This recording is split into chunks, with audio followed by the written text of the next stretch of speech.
Mesdames, Messieurs, bonsoir. Bonne et heureuse année 2021 à tous. Ce soir, un grand dossier sur la table. Il s'agit de la Banque internationale pour l'Afrique au Congo, la BIAC, cette banque qui a eu à être considérée comme l'un des grands établissements bancaires avec plus de 400 000 clients, 2000 employés à travers le pays. Cette banque connaît aujourd'hui une situation très difficile.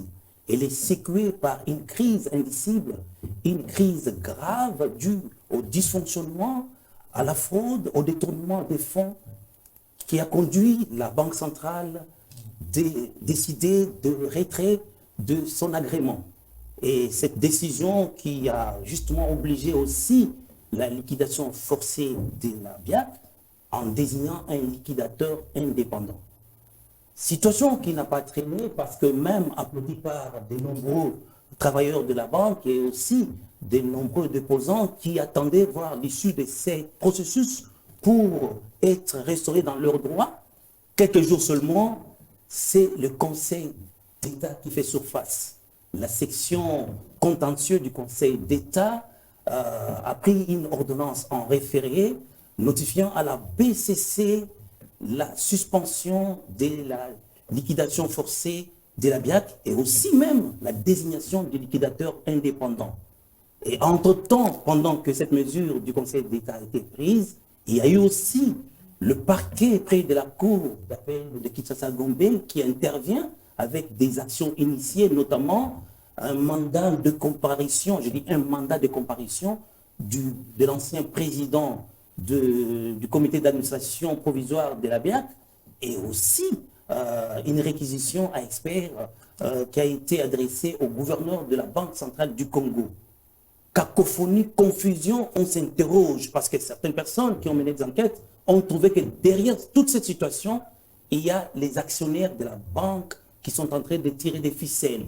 Et là, nous soulevons des questions de savoir que cherchent ces actionnaires de la BIAC et aussi pourquoi la décision prise par la Banque centrale, qui est l'autorité de régulation et de contrôle des institutions financières, n'est pas respectée. Nous en parlons dans cette émission avec des journalistes experts en questions économiques. Nous avons Willy Kalengai, qui est patron de Géopolis. Bonsoir. Bonsoir Marcel. J'ai Israël Moutala, 7sur7.cd. Bonsoir. Bonsoir Marcel. Et nous avons Eric Chikouba, Zoomeko. Bonsoir. Bonsoir Marcel. Quelle lecture vous faites de cette situation où on trouve que la Banque centrale, qui est l'autorité de régulation, qui prend une décision, mais la justice s'en mêle, c'est le Conseil d'État, c'est le parquet. Où en sommes-nous dans un pays des droits? Willy Kalengai. Merci de nous associer, cher Marcel, à ce débat. Parce que nous devons, en tant que journalistes, faire notre part. Nous avons une grande responsabilité, c'est celle de présenter à notre peuple les éléments de compréhension des grands enjeux. Je voudrais donc dire que, par ailleurs, dans certains pays, la chute d'une banque, quand une banque a des problèmes, c'est une affaire d'État. Rappelez-vous la crise de subprime aux États-Unis. Les Américains, donc la Réserve fédérale, est intervenue pour sauver les banques. Une banque qui, aujourd'hui, dépose son bilan, c'est un échec économique puissant. Ça signifie que l'activité économique n'est pas parvenue à préserver l'épargne. Ça signifie que les plans d'investissement de plusieurs secteurs du pays seront paralysés. La situation donc de la BIAC aujourd'hui doit nous interpeller au plus haut niveau parce qu'il s'agit de la vie, il s'agit des emplois, mais il s'agit surtout aussi des épargnes, peut-être pour toute la vie. Des personnes épargnent toute leur vie et ils sont sûrs que cet argent est préservé dans une banque. Le matin, ils se lèvent, ils apprennent que cette banque est liquidée. Donc c'est une question fondamentale qui exige de notre part beaucoup de froideur dans l'analyse, mais surtout aussi beaucoup de maîtrise de ces domaines. En tant que médias, c'est vrai que nous n'allons pas, en tant que journalistes, nous n'allons pas tout épuiser dans une émission, mais nous allons essayer d'évoquer cet enjeu. Nous allons essayer de l'évoquer. Et je crois que la BIAC, moi personnellement, j'en suis malade. Parce que j'ai dit, c'est une question qui pouvait être résolue. Et les acteurs de la solution existent. Il manque simplement l'habitude de résoudre les problèmes. L'habitude de résoudre les problèmes, il y a la justice qui s'immisce. Alors là, Israël Moutala, c'est le Conseil d'État, c'est le parquet près de la cour d'appel de Kinshasa-Gombe. Marcel, j'aimerais d'abord dire que la situation de la BIAC est une situation qui a touché beaucoup de Congolais. Moi, personnellement, je connais plusieurs personnes qui me sentent très proches, qui ont été affectés par cette situation, parce qu'ils étaient des épargnants. Ils avaient déposé leurs économies là-bas. Donc, plusieurs personnes aujourd'hui continuent encore à pleurer, à me demander quand est-ce qu'ils vont récupérer leurs épargnes. Donc, une banque, ce n'est pas une institution comme les autres. C'est une institution spéciale. Et donc, elle est régie par des règles spéciales. Et donc, chaque fois qu'une banque est en difficulté, c'est tout le système financier d'un État qui risque d'être menacé. Rappelez-vous qu'il n'y a pas si longtemps, dans les années 2000, il y avait à peine une banque dans ce pays. Il n'y avait presque plus de système bancaire, il n'y avait presque pas de banque. Et donc, la confiance commence à renaître petit à petit dans le système financier et dans les banques. Il ne faudrait pas justement qu'on nous fasse regretter, qu'on fasse regretter aux Congolais la confiance qu'ils ont placée dans leurs autorités, notamment des régulations. Malheureusement, c'est une situation que nous sommes en train de vivre. Ça fait 4 ans que ça dure. Oui. Parce que la banque est en difficulté depuis de longues années, mais ça a été constaté de manière formelle en 2016, lorsqu'elle a été mise sous administration provisoire par la Banque centrale du Congo. Et donc, cette question mérite la plus haute attention de toutes nos autorités, du président de la République, des députés nationaux, des autorités judiciaires et même des autorités des services de sécurité, parce que c'est une question économique essentielle. C'est derrière la faillite de la BIAC aujourd'hui se cachent plusieurs souffrances de plusieurs familles, de plusieurs pères de famille. Oui, mais Voilà. cette implication de la justice, il y a le Conseil d'État, il y a également le parquet. Mais on se dit, mais qu'est-ce qui pousse? Parce que les décisions prises par les parquets, bien avant, ne sont pas démises. Sur la décision du parquet, par exemple, du Conseil d'État, parce que d'abord, il faudrait rappeler que la Banque centrale, n'est-ce pas, avait mis un plan de redressement, avait demandé à la BIAC de mettre un plan de redressement. Parce que la banque avait connu un problème de gestion.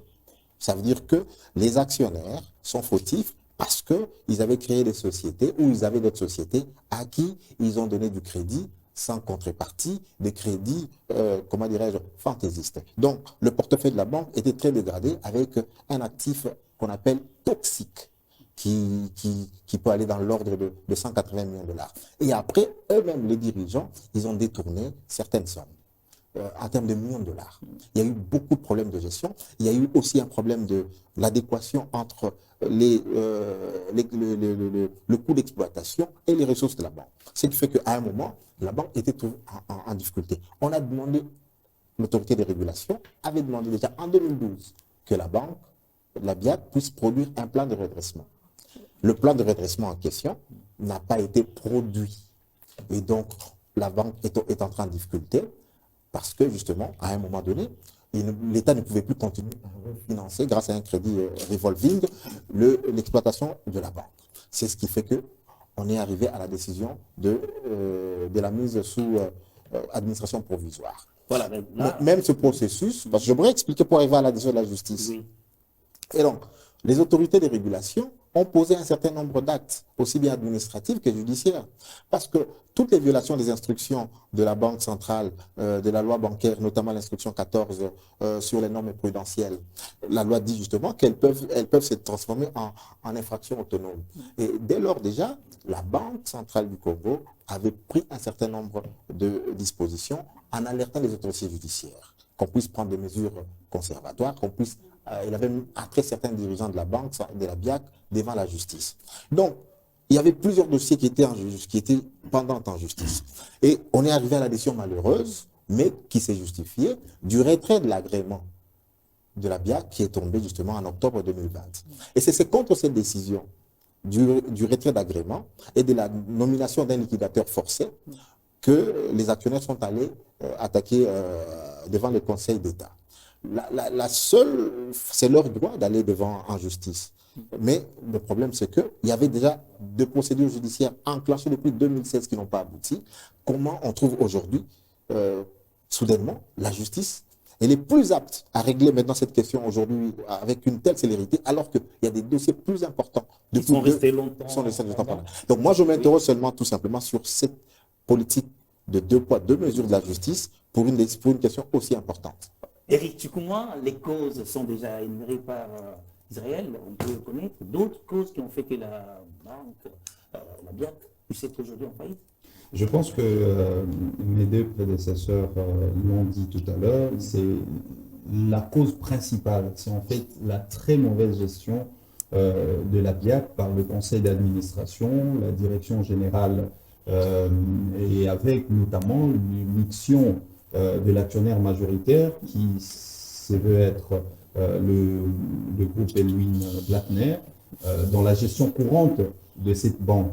Et je pense que c'est là, ce n'est pas nous qui les disons, c'est un rapport qui a été publié par la Banque centrale du Congo à l'époque, et que la Banque centrale a même dû faire une plainte à charge de ses responsables, disons, de ses actionnaires, ainsi que le dirigeant de la BIAC. C'est une plainte dont Israël Moutal a évoqué tout à l'heure, et une plainte pour laquelle la justice congolaise, jusqu'à ce jour, n'a jamais traité à fond ces dossiers afin de pouvoir établir le fait que la Banque centrale a mis à charge de ces opérateurs économiques.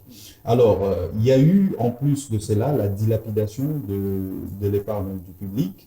Et Israël a évoqué un chiffre ici, rien que pour des sociétés apparentées au groupe Elwin Blattner, je pense qu'il y a eu une couverture des engagements sans contrepartie, c'est-à-dire une garantie pour un total d'environ 111 millions de dollars, rien que pour les sociétés apparentées. Il y a encore d'autres griefs que la Banque centrale a dû relever à la suite des missions, des différentes missions et des contrôles sur place qui ont été diligentés entre 2010 et 2015, 2016 même, avant qu'elle ne puisse décider d'envoyer ou de neutraliser les organes de gestion de la BIAC et placer un comité d'administration provisoire. Donc, il y a eu d'autres infractions, dont la non-conformité de la gouvernance interne de la BIAC par rapport aux normes prudentielles. Israël a évoqué des articles ici qui cadrent avec la loi bancaire, c'est la loi qui régit l'activité bancaire ici en République démocratique du Congo. Donc, il y a des normes qui doivent impérativement être respectées, notamment dans l'octroi des crédits, dans la gestion de recouvrement des crédits, ainsi de suite. Donc, c'est un ensemble de faits, de griefs que la Banque centrale a dû relever à l'époque, et elle estime, jusqu'à preuve du contraire, que le responsable, disons, les actionnaires ainsi que les gestionnaires de la BIAC, de la période allant entre 2010 jusqu'à 2015, par exemple, ce sont eux qui sont responsables de la faillite que connaît la BIAC aujourd'hui, une banque qui était dans le top 5 aujourd'hui, en liquidation. Face à cette situation, la Banque centrale, qui est l'autorité de régulation et des contrôles des institutions financières, ne pouvait pas rester sans prendre des décisions. Et pourquoi cette décision de la Banque centrale, qui est de procéder à la liquidation forcée de la BIAC et aussi de désigner un liquidateur, n'est pas respectée? Comment va-t-elle être respectée dans la mesure où c'est une liquidation forcée? C'est déjà contre la volonté. Oui, parce qu'il y a une situation. Bien sûr, non. Oui, c'est-à-dire qu'à partir du moment où on a retiré l'agrément, on retire l'agrément et que la liquidation est forcée, on pouvait s'attendre certainement à une certaine résistance. Mais vous savez, il ne faudrait pas que nous puissions prêcher à des convertis. Notre pays a déjà perdu une banque dans des conditions similaires. N'oublions pas la MBK. C'était exactement la même chose. Donc quand on est propriétaire, on a investi, on est propriétaire d'une banque, l'argent des déposants n'est pas votre argent. C'est ça d'abord la première des erreurs qui a été commise, même au niveau de la NBK, voire même au niveau de BIAC. C'est vrai que je peux être un opérateur économique, j'ai des entreprises qui ont besoin de financement, ces entreprises-là. Mais c'est aussi vrai que quand je suis opérateur économique, je vais demander un crédit, je dois être soumis aux conditions d'octroi de crédit que la loi me permet. Mais ici, nous avons malheureusement ce que j'appelle des choix arbitraires. Ça signifie mes propres entreprises à moi sont financées par les dépôts des clients. Et ces entreprises, je ne les soumets pas aux contraintes que je voudrais soumis d'autres entreprises. Et c'est ça d'abord le premier élément. Et ça a été une erreur grave de gestion, une erreur grave dans l'option levée par le progrès de la banque. La deuxième chose que l'on oublie, c'est que l'État congolais aussi, là où il y a la mégestion, là où il y a l'argent facile, entre guillemets, tout le monde se sert. L'État congolais aussi s'est servi de cette banque. Aujourd'hui, quand vous regardez l'ardoise, l'État congolais doit 70 millions de dollars à la banque. Ça signifie qu'il y a d'un côté les associés qui sont servis, de l'autre côté l'État aussi s'est servi. Alors quand la Banque centrale prend cette décision, elle n'a pas malheureusement d'alliés objectifs puissants pour l'aider à arriver à résoudre cette question. Non seulement les associés se sont rebellés presque, les gestionnaires n'ont pas été suivis, la justice à l'époque n'a pas poursuivi ces gens, et le gouvernement de la République n'a jamais levé une option claire et précise quant à ce qu'il fallait faire avec la banque. Donc, ce qui explique la liquidation forcée, mesure prise par la Banque centrale, est vraiment... Elle est nécessaire. C'est la seule possibilité que nous avons aujourd'hui pour qu'il y ait une chance, une unique chance, pour que les épargnants puissent rentrer dans leur dû. C'est la seule possibilité. Voilà. Est-ce qu'il existe des contraintes à cette résolution de la Banque centrale? Bon, j'aimerais d'abord souligner que le cas de la BIAC, c'est un cas malheureux. C'est une faillite de trop dans le contexte congolais. Willy Kalenga a évoqué le cas de la NBK. Moi, j'évoquerai encore un cas plus récent, qui est la Banque congolaise. Là aussi, c'est des questions de gestion. Donc, c'est des questions de gestion. Ça veut dire qu'on a confondu l'épargne publique à l'argent des actionnaires. Et de sa poche, effectivement. Ici, Eric a tout à l'heure souligné la question de le rôle crucial qu'a joué l'actionnaire majoritaire qui est Sofia, de M. Edwin Blattner. Vous imaginez, la BIAC lui fait un prêt de 5 millions de dollars. Il utilise ce prêt pour en faire un apport en capital. C'est des aberrations comme ça. Il y a des cas légion. Vous avez des dirigeants, un DG de la BIAC qui est parti avec 4 millions de dollars. Il y a d'autres qui est parti avec 7 millions de dollars. Donc des dirigeants, tu es DG d'une banque, tu voles de l'argent et tout ça. Et aucune poursuite.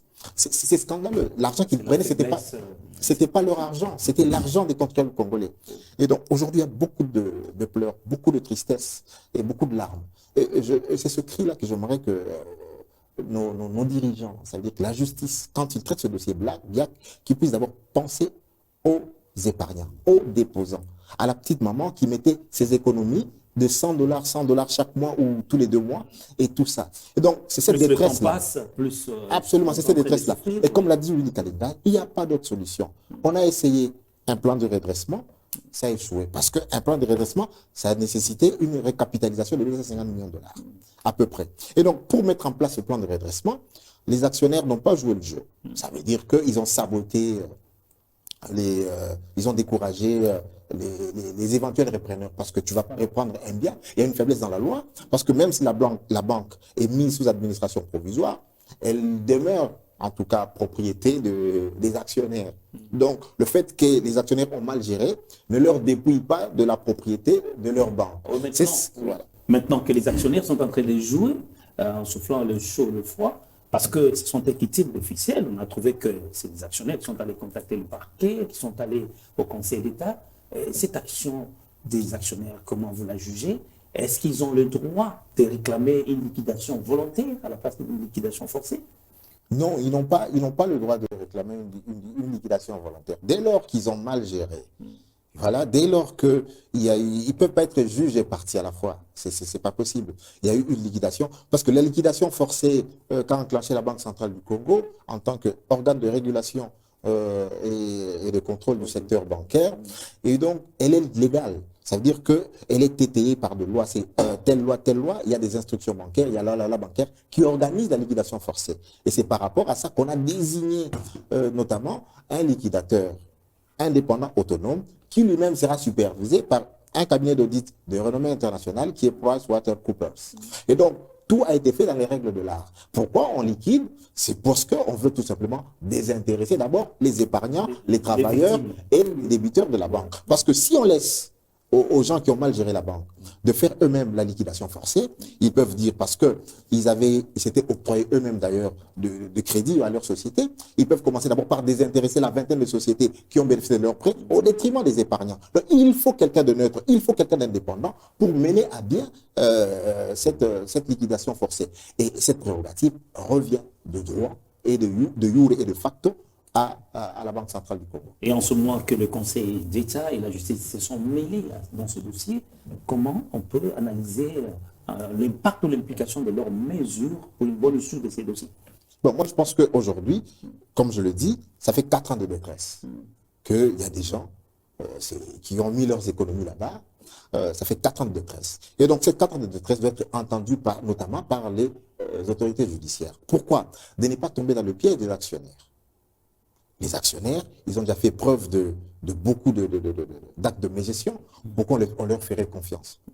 Donc voilà, ça fait plusieurs années qu'ils n'ont tenu aucune promesse. Ils avaient promis qu'ils allaient amener des repreneurs, ils n'ont pas pu les amener.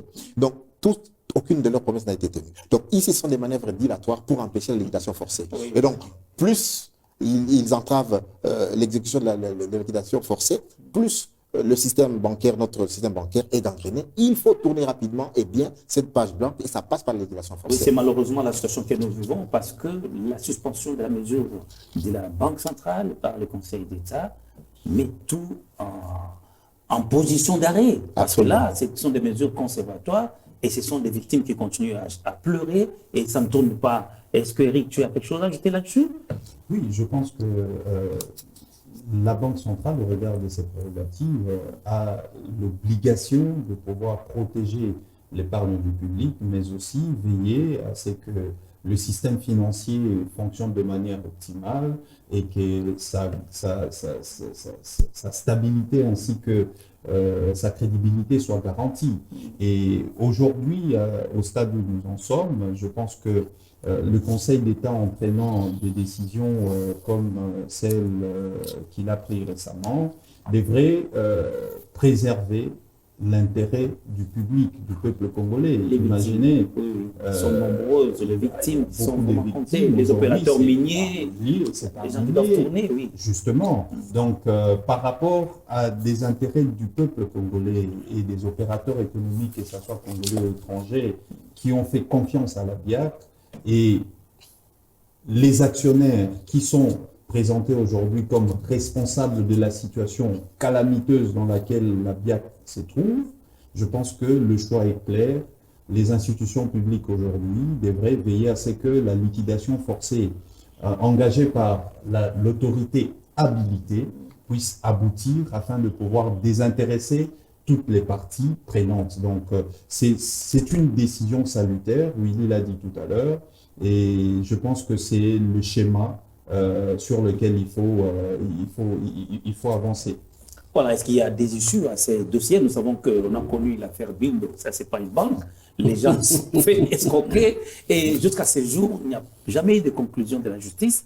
Et même l'affaire Maïgold, voilà. Il y en a encore sur la table. Voilà. De toutes les façons, une chose a été déjà faite et essentielle, c'est que la Banque centrale a retiré l'agrément à la BIAC. Quelle que soit l'issue de ce qui va se passer avec le Conseil d'État, ou la référence, les revenus, mais la BIAC ne pourra jamais plus fonctionner parce qu'il n'y a plus l'agrément. Oui, mais ce n'est pas une raison pour ces victimes. Non, laissez-moi terminer. C'est-à-dire que je dis d'abord que ça, c'est essentiel. Ça signifie que ce qui permet à une banque de fonctionner, c'est d'avoir l'agrément de la Banque centrale. Aujourd'hui, il y a beaucoup de gens qui ont des banques à mallette, mais n'ont jamais commencé parce que la Banque centrale n'a jamais donné l'agrément. Donc, je peux à la limite aller jusqu'à raisonner par absurde en disant, bon, admettons que le Conseil d'État ait raison. Ça signifie que dans quelle mesure sa décision peut faire avancer le dossier. Il faut réfléchir à cela. Je me dis, dans les cas où la liquidation, même si l'Israël l'a dit un peu, la liquidation forcée ne retire pas le droit de propriété des actionnaires. Mais même si elle est forcée, ils ont le droit d'être totalement informés. Est-ce que ce qui s'est mis en place avec un liquidateur indépendant, est-ce qu'ils ont mis en place un mécanisme pour informer les actionnaires de ce qui se passe réellement? Si ils n'ont pas fait, je peux comprendre que le Conseil d'État puisse s'interroger et s'inquiéter. Mais si l'information a circulé normalement et que les actionnaires ont été tenus informés de la décision, alors cette décision est venue malheureusement perturber un processus. Il ne faudrait pas que la loi de la force puisse triompher sur la force de la loi. Aujourd'hui, la loi elle est claire. En ce qui concerne les banques, la Banque centrale donne l'impulsion.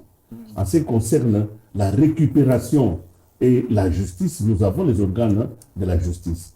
On avait demandé au parquet en disant, depuis 2016, en disant, comme il y a eu une mauvaise gestion, comme c'est l'argent d'autrui, ce n'est pas leur argent à eux, il faudrait que le parquet puisse aider l'opinion publique à inventorier les biens des actionnaires. Pour que le jour où on va liquider l'entreprise, la banque, que l'on puisse désintéresser ceux-là qui ont été les victimes. Ce travail n'a pas été fait.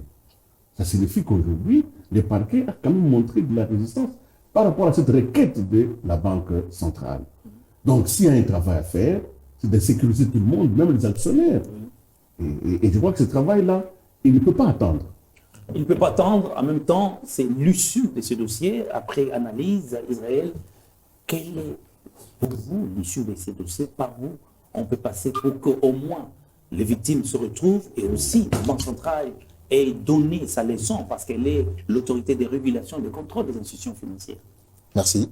Je pense que sur cette question précise, il faudrait absolument d'abord qu'on évite que la justice se fasse manipuler, se laisse instrumentaliser. Parce qu'on ne peut pas comprendre aujourd'hui qu'une banque en faillite, qui a été mise sous l'administration provisoire, que maintenant la justice aujourd'hui puisse s'intéresser maintenant aux administrateurs provisoires pour voir s'ils ont posé des actes de mégestion et commencer à convoquer de manière intempestive le gouverneur de la Banque centrale, même à titre d'expert, pour venir expliquer comment est-ce que pendant les 4 ans de la gestion provisoire, il a géré les comptes d'un établissement en faillite. Ça n'a pas de sens. Ça veut dire que ce qui a plus de sens et plus de sens, c'est que la justice s'intéresse d'abord à ceux qui ont coulé la banque par leur mauvaise gestion. Oui, mais on dit et les plaintes sont là depuis 2016. Et donc, pourquoi soudainement, aujourd'hui, de plaintes fantaisistes contre les administrateurs provisoires qui ne faisaient que voir dans quelle mesure on pouvait redresser les comptes et tous les plans de relance, voir comment est-ce qu'on pouvait trouver un repreneur, voir tout ça. Comment est-ce qu'on va commencer à s'intéresser à eux pour dire comment est-ce que vous avez géré pendant tout ce temps un bien, tout ça? Non, ça n'a pas de sens. Voilà parce que j'aimerais d'abord que je fais la part de choses entre le Conseil d'État. Le référé, ça va perturber, retarder un peu la législation, mais je pense que le Conseil d'État dira le bon droit et qu'on arrivera. Mais sur la Cour de cassation, c'est à elle justement que j'attire l'attention, qu'elle ne se laisse pas manipuler par les actionnaires, qu'elle puisse d'abord voir les épargnants, la douleur, la souffrance qu'il y a derrière ça. Parce que c'est une question qui se résolvera par d'abord l'application stricte de la loi bancaire, mais aussi le volet pénal. Parce que la violation de la loi bancaire, notamment les normes prudentielles, fait en sorte que cette violation traduit justement, les violations deviennent des infractions autonomes que le parquet doit poursuivre. Et ça, la banque se constituera partie civile, elle l'avait fait déjà, parce qu'elle avait déjà porté plainte avec des noms précis, une dizaine de noms, une liste de noms précis des dirigeants de la banque. Et c'est là justement que le procureur général, près la Cour de cassation, devait nous faire rapport. Voilà, j'ai été saisi à telle époque par la Banque centrale, après mes investigations, voilà, je vais poursuivre, je classe sans suite pour telle raison. Donc, pour ce côté-là, c'est l'opacité la plus totale. Et il y a un empressement justement aujourd'hui à ouvrir des enquêtes contre l'administrateur provisoire. Et ça, ça me paraît quand même assez tiré par les cheveux. Voilà, donc vous confirmez, avant qu'Israël parle, que c'est manœuvre dilatoire des actionnaires de la BIAC, c'est une fuite en avant pour tout simplement se disculper de leur mégestion.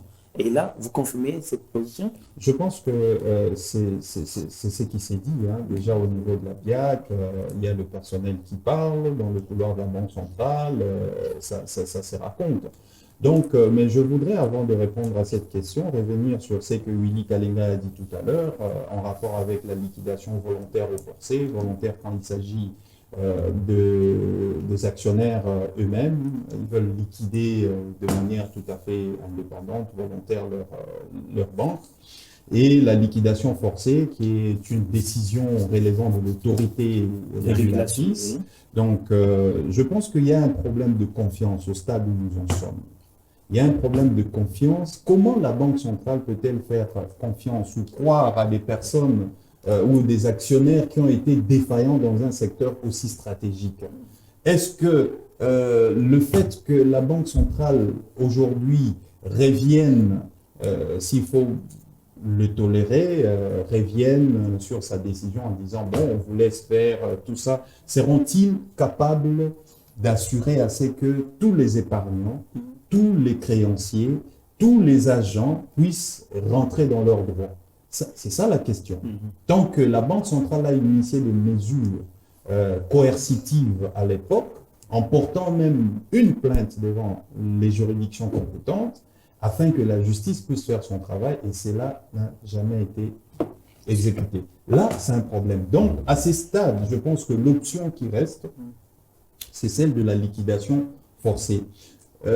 En 2013, s'il faut parler un peu du plan de redressement qui avait été initié à l'époque par un nouveau management qui a été choisi par les dirigeants parce qu'il y a eu un certain nombre de missions que la Banque centrale avait diligentées et des recommandations avaient été faites à l'époque.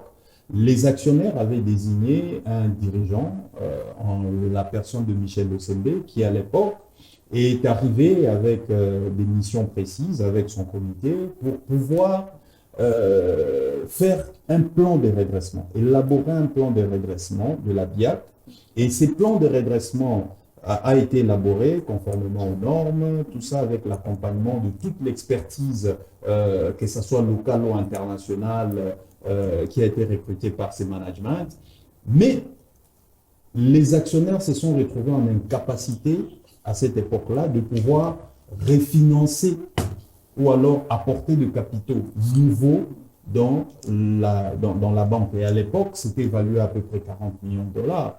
Et in fine, 3 ans après, avant que la Banque centrale ne puisse décider en fait de neutraliser tous les organes et d'y placer un comité d'administration provisoire, rien n'a été fait. La dégradation de la situation a continué jusqu'à ce que nous sommes arrivés aujourd'hui à ce qu'on appelle la liquidation. Voilà, c'est très malheureux. Voilà, nous allons conclure ce dossier. Willy Kalenga, Israël Moutala et Eric Tchoukouma. Ce qui est vrai, c'est que la BIAC est aujourd'hui soumise à une liquidation forcée. Et un liquidateur a déjà été choisi par la Banque centrale. Les conseils d'État, dans son ordonnance référée suspension, oblige à ce qu'on approfondisse. En temps, il y a des dossiers au parquet où le premier président ou l'ancien président du comité d'organisation provisoire est appelé, et en même temps, il y a aussi une réquisition à experts qui est lancée auprès du gouverneur de la Banque centrale. Que conclure pour les citoyens lambda qui me suivent? Merci Marcel. Je crois que je vais emprunter les phrases d'un homme politique français d'heureuse mémoire, Charles Pasqua. Charles Pasqua disait: quand vous êtes dans une affaire qui vous dépasse, pour vous en sortir, il faut créer une affaire dans l'affaire. Voilà la situation de la BIAC aujourd'hui. L'affaire principale, c'est la mégestion du détournement et la chute de cette banque.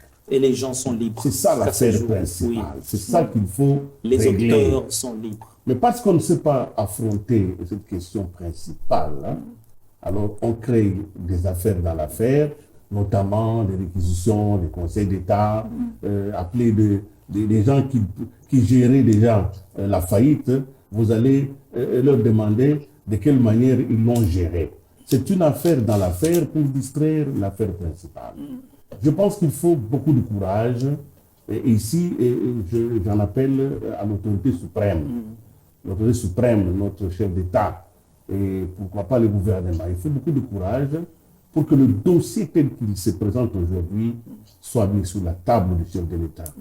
Pour qu'il sache que des hommes, des Congolais, qui avaient la latitude de sauver cette banque ne l'ont pas faite. Et que la Banque centrale, qui est notre banque centrale, a pris des mesures nécessaires pour qu'on arrive jusqu'au bout.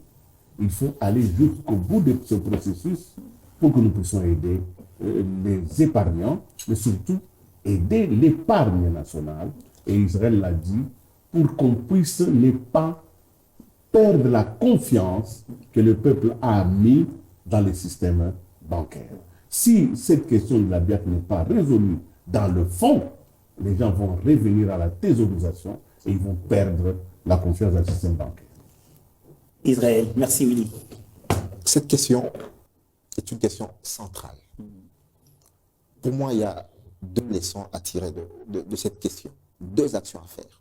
D'abord, il faut une volonté politique forte au plus haut niveau de l'État, comme l'a dit Willy Kalingai. Il faut que le président de la République puisse s'impliquer dans ce dossier pour que l'épargne qui est garantie donc, ici soit préservée. Il faut qu'on désintéresse donc, pour moi, en tout cas d'abord, ce sont les épargnants. Et ensuite, comme l'a dit Eric, les travailleurs, ils ont travaillé, ils ne sont pour rien. Et enfin, les créanciers. Parce que la BIAC travaille avec des fournisseurs. Les fournisseurs, là-bas, ce sont des entreprises aussi, notamment, qui emploient des gens. Et dont, justement, leur créance est bloquée là-bas. Il y a des gens qui fournissaient l'Internet, qui fournissaient l'énergie électrique, bref, plusieurs services. Et donc, il faut qu'ils soient désintéressés. Maintenant, il faudrait, enfin, ma deuxième préoccupation, l'action la plus importante, quel est le message que veut lancer notre justice aux fraudeurs, aux voleurs de l'épargne congolais? Donc, ça veut dire que nous sommes dans le seul pays où un dirigeant peut voler l'épargne et s'en tirer sans frais. Voilà le message que la justice va envoyer, justement. Ça veut dire qu'au Congo, on peut ouvrir une banque. On la ruine et on s'en tire indemne. Aucune condamnation pénale. C'est scandaleux. Donc, aujourd'hui, moi, je pense que le procureur général, près la Cour de cassation, doit aujourd'hui fixer l'opinion par rapport au dossier, au volet pénal de cette affaire. Qu'est-ce qu'encourt quelqu'un qui viole les normes prudentielles du Congo? La loi dit que quand vous violez les normes prudentielles au Congo, ça se transforme en action pénale autonome.